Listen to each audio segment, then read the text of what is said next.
Soberano Deus, Pai amado, Pai querido, eu te agradeço, Pai, por essa oportunidade, mais uma vez, Senhor. Porque somos gratos a Ti, Senhor. Somos gratos, Pai. Errando, pecando, mas somos gratos todos os dias, Senhor. Por o Senhor estar nas nossas vidas.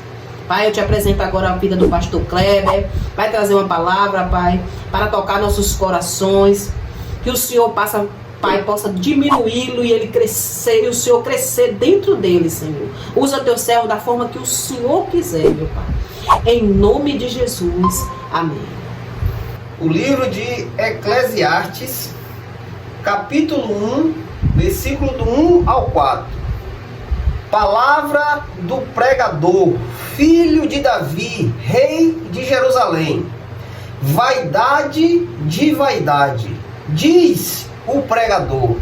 Vaidade de vaidade, tudo é vaidade. Que benefício tem o homem de todo o seu trabalho que faz debaixo do sol? Uma geração passa e uma outra geração vem, mas a terra permanece para sempre. Até aí, irmãos. Irmãos, Salomão, o rei que sucedeu o trono depois do rei Davi, o seu filho Salomão sucede o trono. A palavra de Deus nos diz que Salomão foi um homem que teve tudo em suas mãos. Um homem que teve todas as oportunidades. Um homem que foi muito rico. A riqueza dele não se comparava a nenhum outro reino. Quando os reinos da terra traziam riquezas para Salomão. Todo ano tinha uma quantidade grande de ouro que Salomão recebia das nações. Fora aquilo que ele produzia. Então Salomão foi um homem que teve muita riqueza, irmãos. Riquezas incalculáveis, que nenhum homem desta terra, até hoje, não consegue ter. Salomão teve um encontro com Deus, a qual Deus pergunta a ele o que ele queria. Deus, o próprio Deus, em sonhos, se revela a Salomão e diz a ele, ó, pede o que tu queres. E Salomão, irmãos, sendo humilde, ele pediu a Deus que desse sabedoria a ele, para ele comandar o povo de Deus, para ele poder julgar aquele povo, para ele poder saber conduzir, porque ele disse, eu sou jovem, sou novo, eu não tenho a experiência do meu pai. Então eu preciso ter experiência, sabedoria para conduzir esta nação que é imensa. Então Deus, vendo a humildade daquele homem, daquele jovem, Deus dá sabedoria àquele homem e também riquezas, muitas riquezas. A palavra de Deus diz que a sabedoria dele não era comparada a nenhum outro homem na terra. Pois os reis da terra vinham perguntar a ele, vinham pedir conselho a este homem. Imagine, outras nações vinham até ele pedir conselho para saber o que é que tinha que fazer. E Salomão aconselhava com a sabedoria que Deus deu a este homem. Em 1 Reis, capítulo 10, versículo 14, aqui fala um pouco. Ora, o peso do ouro que veio até Salomão em um ano era de 666 talentos de ouro. Em um ano, aquele homem recebia uma grande quantidade de ouro, irmãos, dado por outras nações. Em 1 Reis, capítulo 10, versículo 23, aqui diz, irmãos, assim o rei Salomão excedeu todos os reinos da terra, tanto em riqueza como em sabedoria. Aquele homem, irmãos, não era comparado com outros homens, pois Deus derramou a sua graça à vida daquele homem. E com isso, ele poderia ter tudo em suas mãos. Este homem teve 1000 mulheres. Este homem teve todas as espécies de animais. Ele plantou todas as espécies de árvores que ele tinha no bosque dele. Esse homem tinha jardins, tinha ouro em abundância. O trono dele era de marfim e ouro revestido. Os degraus do trono, cada degrau de um lado e do outro, tinha um leão de ouro assentado. O braço deles descansava em cima de um leão de ouro. Para os irmãos imaginar quanto de ouro este homem tinha. Ele revestia o trono dele de ouro. A escada do trono era toda revestida de ouro. Ele tinha uma casa de ouro. Os escudos dos guardas eram de ouro maciço. Para os irmãos terem ideia, a prata era jogado fora. Porque o ouro era tão valorizado naquela época que a prata não prestava. Então tudo naquele homem era ouro.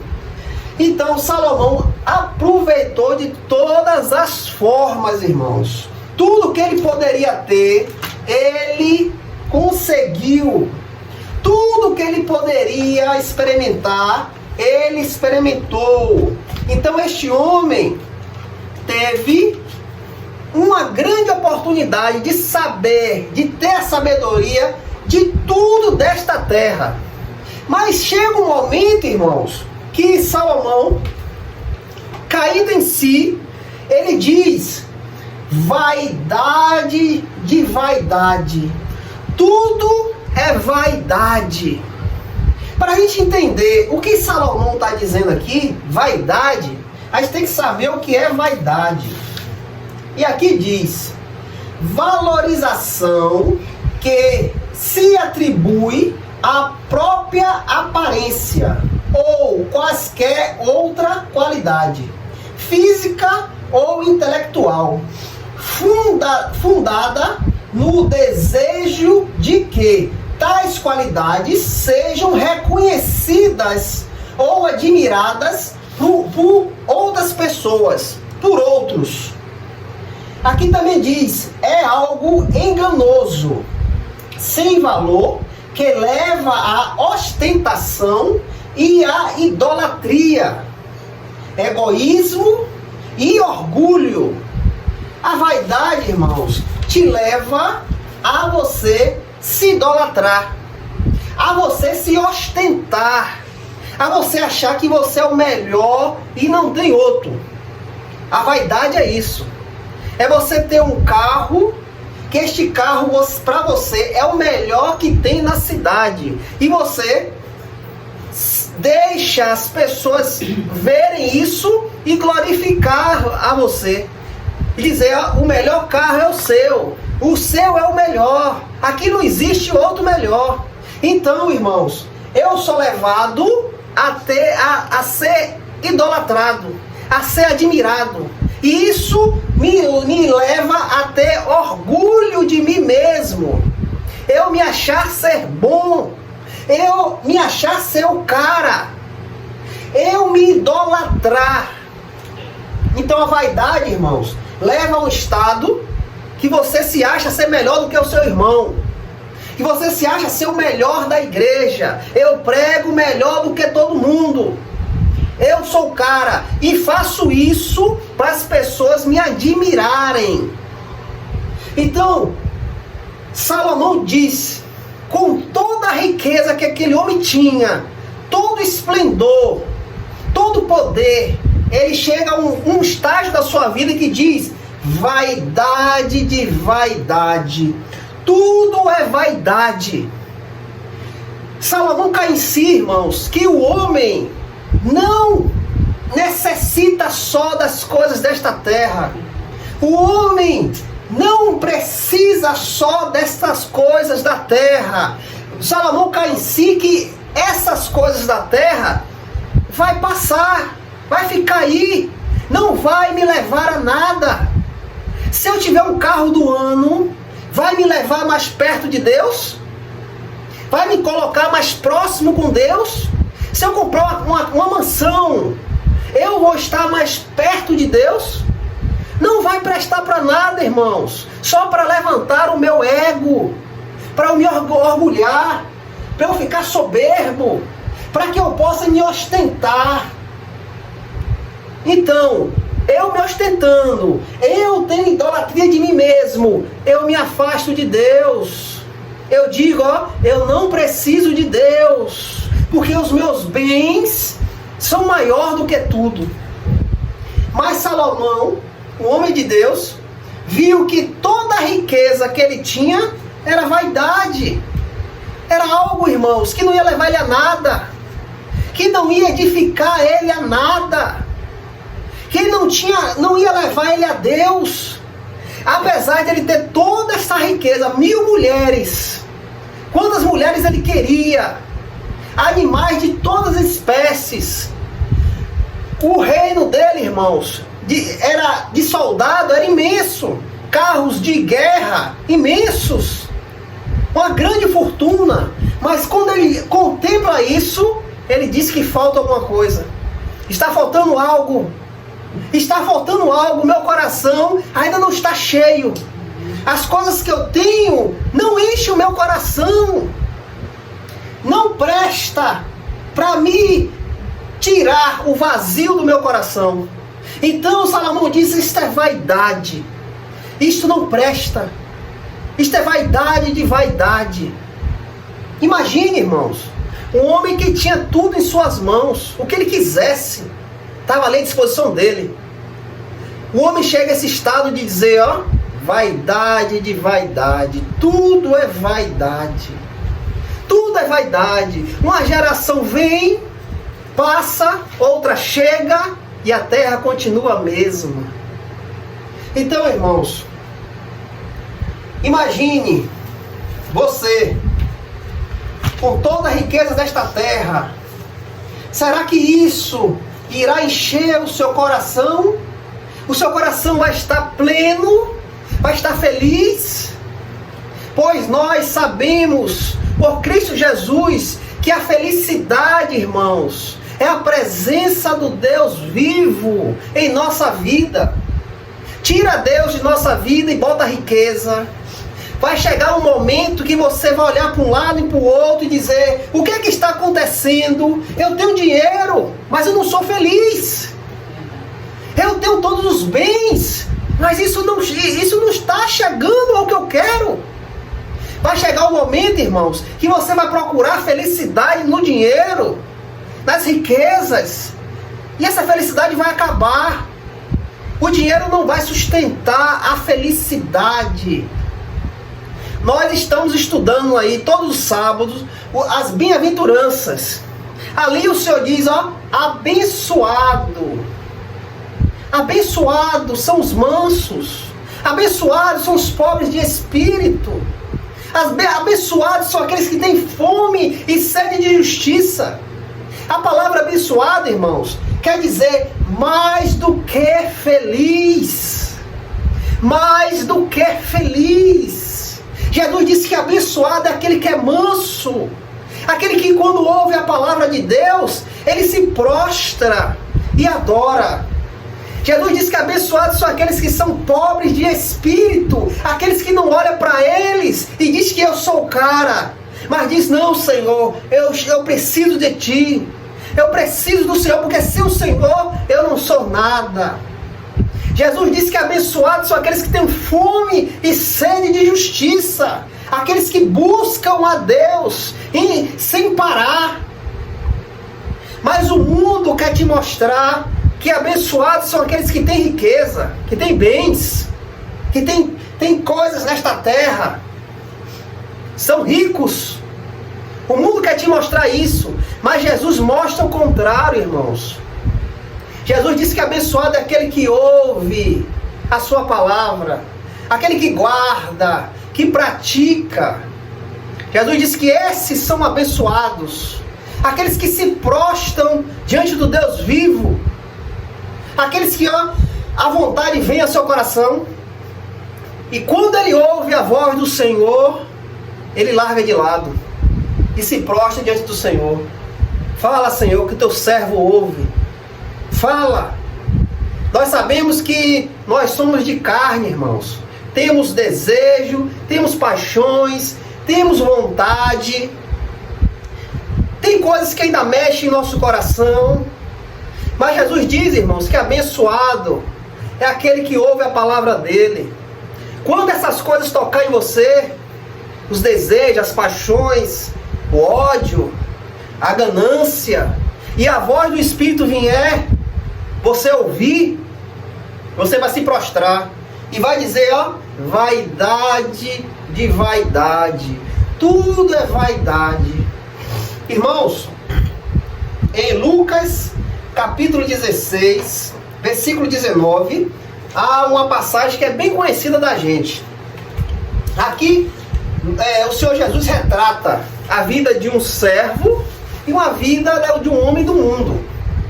Havia um certo homem rico que se vestia de púrpura e linho finíssimo, alegrando-se diariamente no seu luxo. E havia um certo mendigo chamado Lázaro, que foi colocado em seu portão, cheio de feridas, e desejava se alimentar com as migalhas que caía da mesa do rico. Além disso, cães vinham lamber-lhes as feridas. E aconteceu que o mendigo morreu e foi levado pelos anjos para o seio de Abraão. E o homem rico também morreu e foi sepultado. No inferno, ele ergueu os olhos, estando em tormento, e viu ao longe Abraão e Lázaro no seu seio. Irmãos, o que eu quero chamar a atenção dos irmãos é isso aqui, ó. Havia um certo homem rico, se vestia de púrpura e linho finíssimo, alegrava-se diariamente no seu luxo. Este homem, irmãos, tinha de tudo. Tudo estava na mão dele, riquíssimo. Se vestia de púrpura. A púrpura naquela época era algo caríssimo. Era um tecido caríssimo. Só homens que tinham dinheiro que poderia se vestir. Eram reis, príncipes, que tinham o privilégio de se vestir de púrpura. E este homem se vestia de púrpura e de linho finíssimo, e alegrava-se diariamente no seu luxo. Este homem, irmãos, era egoísta, ele era orgulhoso, idólatra de si mesmo e ostentava a sua vida no luxo. Agora eu te digo, ele olhava para esta terra, ele queria esta terra, mas no momento da morte, o que foi que as riquezas deram a este homem? Ele conseguiu algum recurso diante aos céus por causa da sua riqueza? A palavra de Deus diz o contrário. E aconteceu que o mendigo morreu e foi levado pelos anjos para o seio de Abraão. E o homem rico também morreu e foi sepultado. Foi sepultado. Sepultado aqui, irmãos, quer dizer o mundo dos mortos. O mundo dos mortos. Ele foi sepultado. Lembre-se que o mendigo foi levado pelos anjos para o seio de Abraão. Mas o rico foi sepultado. E no inferno ele ergueu seus olhos, estando em tormento, e viu ao longe Abraão e Lázaro no seu seio. Este homem, irmãos, olhava para esta riqueza da terra, ele amava a terra, ele amava o que ele tinha. Mas apesar de chegar o dia da partida, o que ele tinha aqui não prestou para nada, não serviu de nada diante aos céus. Ao contrário, ele foi levado à sepultura. E estando no inferno, estava em tormento. A palavra sepultura, irmãos, quer dizer mundo dos mortos, o Hades, o Sheol, onde as almas que não reconhecem Cristo como Senhor e Salvador vão para lá. São colocadas lá para o dia do julgamento, que nós não sabemos o dia nem a hora. E este homem que se gloriava aqui nesta terra foi levado à perdição. Mas o contrário, Lázaro, que era um homem humilde, um homem que era piedoso, que temia a Deus, foi levado aos seios de Abraão, aos céus.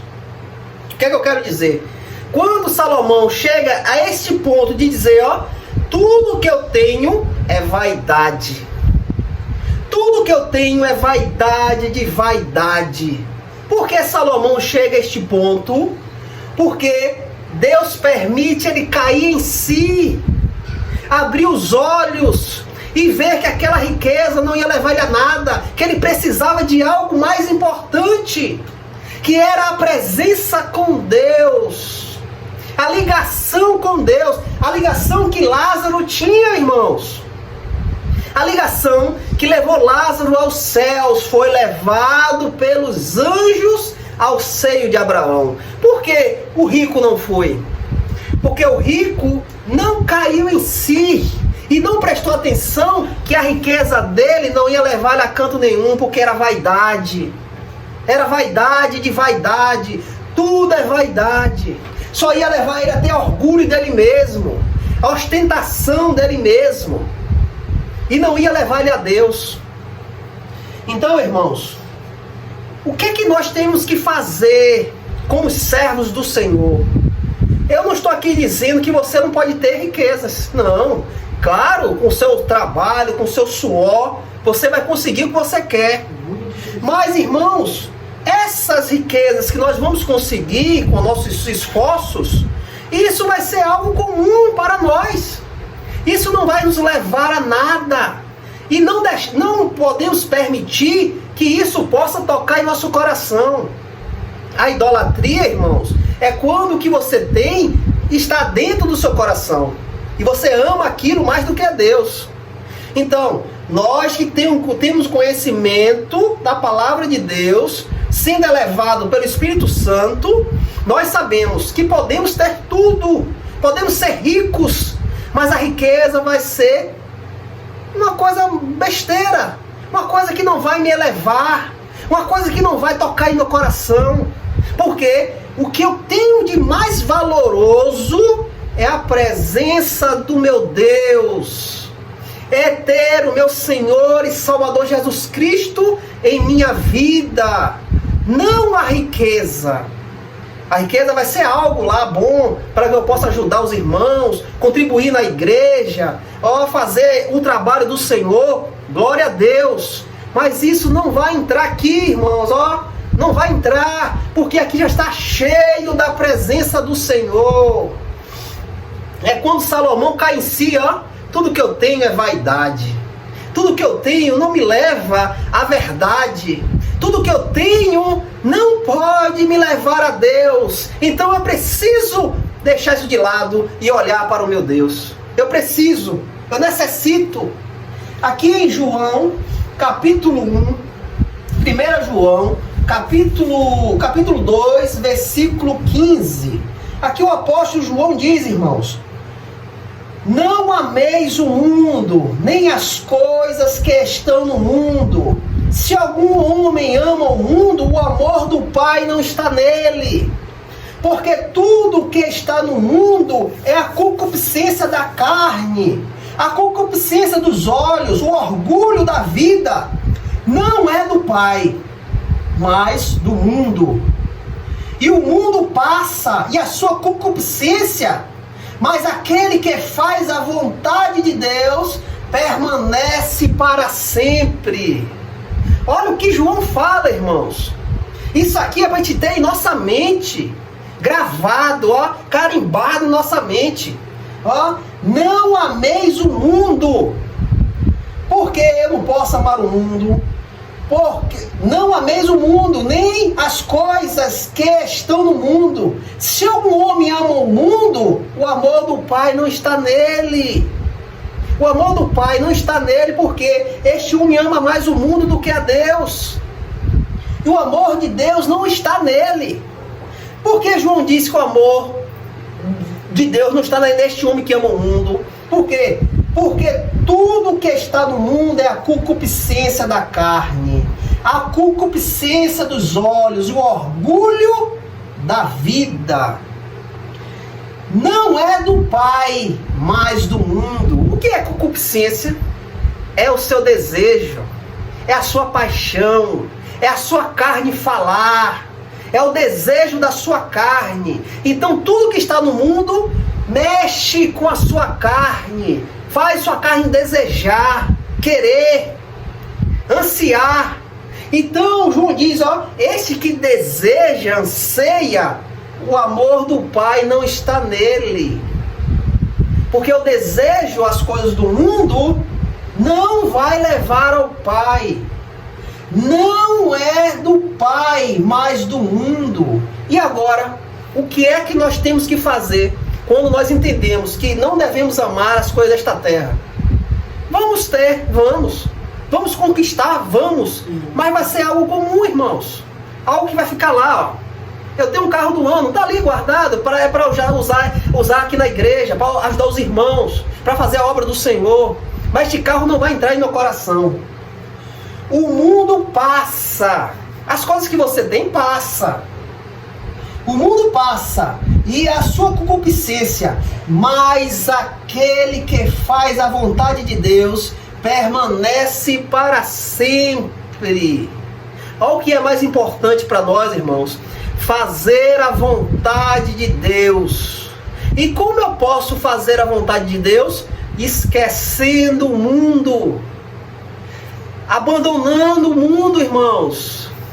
Deixando o Espírito Santo falar nos nossos corações.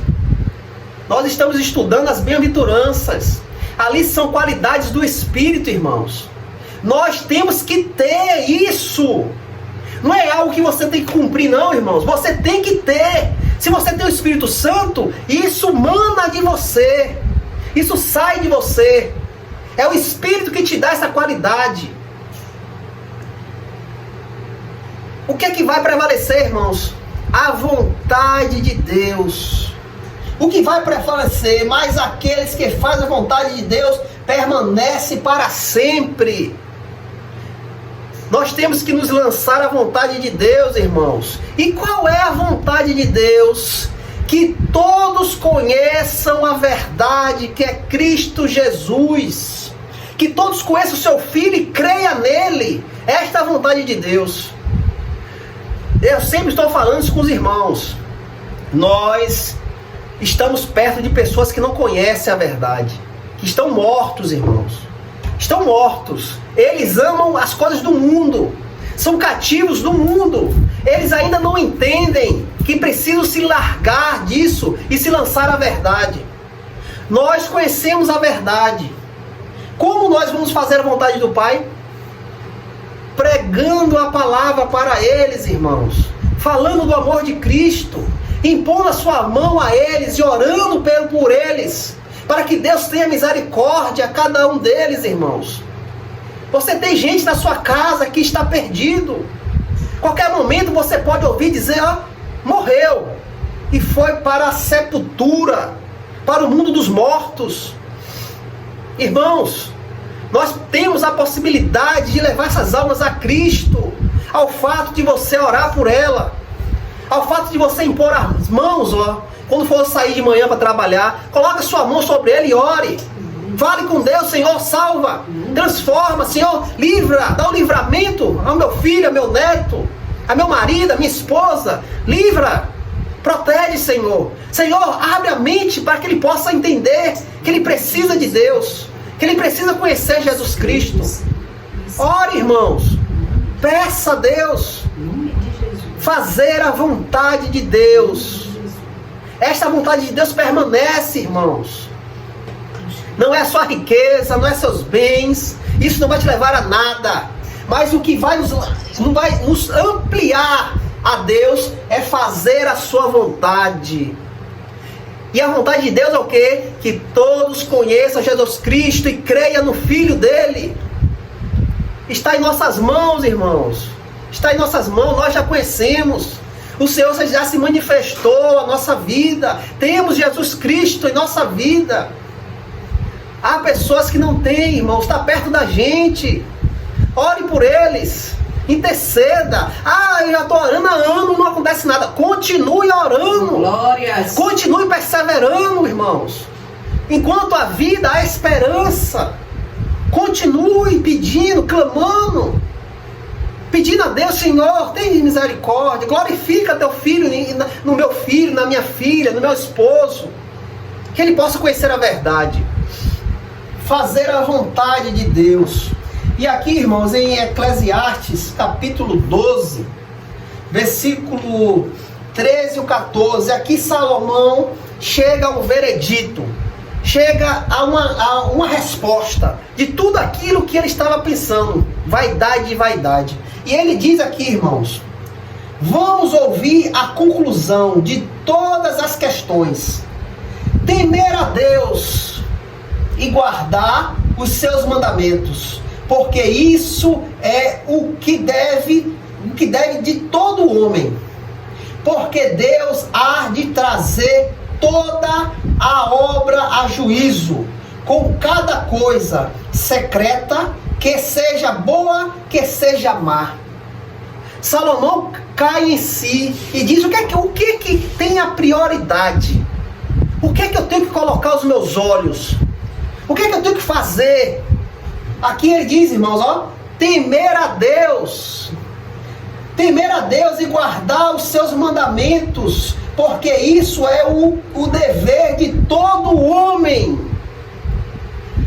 O mais importante da nossa vida, irmãos, é temer a Deus e guardar a sua palavra. Isso é o dever de todo homem desta terra, toda mulher.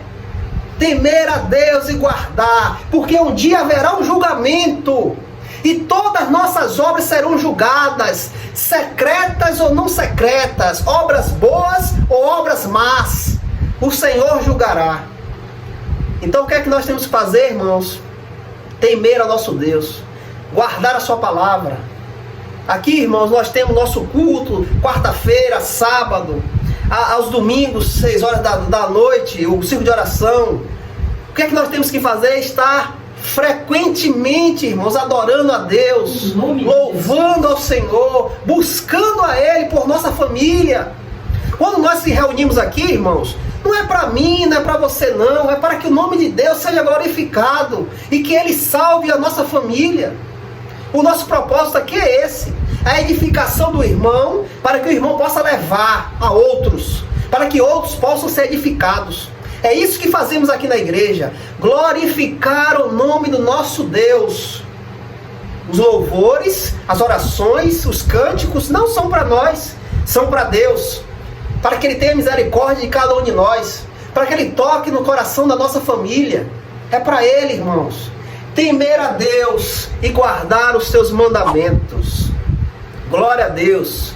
Que esta palavra esteja no coração dos irmãos. Meus irmãos venham analisar. O que é que eu tenho que fazer? Eu vou buscar coisas da terra? Não. Porque tudo isso é vaidade. Tudo isso vai ficar aí. A minha prioridade é temer a Deus e guardar a sua palavra. É amar aquele que me amou primeiro, irmãos. Louvado seja o nome do Senhor. Glória a Deus, irmãos.